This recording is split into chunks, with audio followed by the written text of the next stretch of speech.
Hello friends, Bihar शिक्षक भर्ती यानी बीपीएससी टीआरई 4.0 में डोमिसाइल को लेकर के शिक्षा मंत्री जी के द्वारा क्या कुछ कहा गया है, इस वीडियो में पूरी जानकारी लेंगे। बने रहिएगा वीडियो के लास्ट तक बिना स्किप के। दोस्तों नए हो चैनल पर विजडम मास्टर चैनल को सब्सक्राइब कर लीजिएगा, बेल आइकन को प्रेस कर लीजिएगा ताकि इसी तरह की ऑथेंटिक अपडेट आप तक टाइम पर पहुंचती रहे।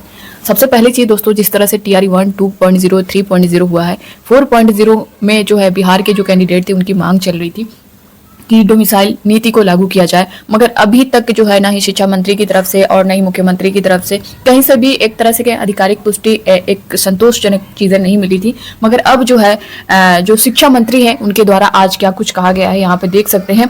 बिहार शिक्षक भर्ती में डोमिसाइल नीति लागू नहीं होगी, शिक्षा मंत्री सुनील कुमार ने कर दिया साफ। आज की न्यूज है, आज की डेट में आप देख सकते हैं, यहाँ पे देख सकते हैं, इनसे रिलेटेड पूरी जानकारी दी गई है।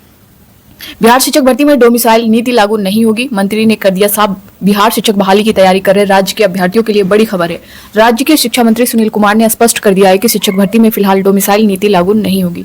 सरकार का इस पर अभी कोई विचार नहीं है। हालांकि उन्होंने कहा कि अभी तक चयनित 20 से 22% ही बाहरी हैं। राज्य के 80% अभ्यर्थियों को नौकरी का मौका दिया गया है। राष्ट्रीय जनता दल आरजेडी के विधायक भाई वीरेंद्र के तारांकित प्रश्न के जवाब में मंत्री ने यह बात कही है। तो जिस तरह से जो चीजें चल रही थी कि जो बिहार के कैंडिडेट हैं उनको जो है वो जो है बेरोजगार रह जा रहे हैं, अदर स्टेट वाले को रोजगार मिल रहा है, उनकी सीटें ले जा रहे हैं। लेकिन यहाँ पे माननीय जो शिक्षा मंत्री जी हैं सुनील कुमार जी के द्वारा साफ तौर पे कहा गया है कि 20 से 22% ही बाहर है, यानी अदर स्टेट वाले जो कैंडिडेट हैं, जो शिक्षक हैं, जो जिनका चयन हुआ है वो 20 से 22% ही हैं और 80% अगर देखा जाए तो वो बिहार के ही हैं। इसलिए डोमिसाइल पर इनका कोई विचार नहीं है, साफ तौर पे कहना है।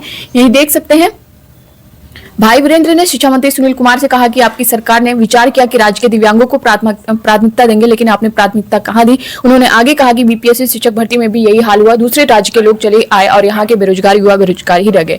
तो इस पर उनका साफ तौर पर जो कुछ कहना है, इस पर शिक्षा मंत्री ने जवाब देते हुए कहा कि शिक्षक बहाली में किसी भी नीति का उल्लंघन नहीं हुआ है। जो नीतियां पूर्व में बनी थी उसी के अनुरूप बहाली की गई है। यह अलग बात है कि दिव्यांग शिक्षक भर्ती में बाहरी अभ्यर्थियों की संख्या ज्यादा है। समान प्रकाशन के तहत समीक्षा करके शिक्षा विभाग की ओर से 7,000 से ज्यादा दिव्यांग शिक्षकों की बहाली की अधियाचना बिहार लोक सेवा आयोग यानी बीपीएससी को भेज दी गई है। बीपीएससी जल्द ही इसका नोटिफिकेशन जारी करेगी। तो ये साफ तौर पर आपके डोमिसाइल को लेकर के टीआरई 4.0, टीआरई 5.0 में अगर कहें तो अदर स्टेट वालों के लिए तो खुशी की खबर है, क्योंकि आप बिल्कुल तो रोक नहीं सकते थे। जिस तरह से डाउट बना हुआ था कि डोमिसाइल लग जाएगा तो अदर स्टेट वालों का क्या होगा। फिलहाल अगर लगता भी तो पूरी तरह से रोक नहीं लगती। अब फिलहाल जो है अब एक तरह से ऑफिशियल आप इसको समझ सकते हैं, क्योंकि शिक्षा मंत्री जी के द्वारा बोला गया है। तो अब डोमिसाइल का यहाँ पे कोई भी बात नहीं, यानी अब ये लागू नहीं होगा। साफ तौर पे यहाँ पे मेंशन किया गया है, इस पर कोई विचार नहीं इनका। तो ये थी दोस्तों अभी की न्यूज। बाकी इससे रिलेटेड अब कोई भी जानकारी होगी या फिर आपको कोई क्वेश्चन है तो आप लोग कमेंट बॉक्स में कमेंट करके जरूर बता सकते हैं। मिलते हैं नेक्स्ट अपडेट के साथ, तब तक के लिए bye bye, take care, thank you.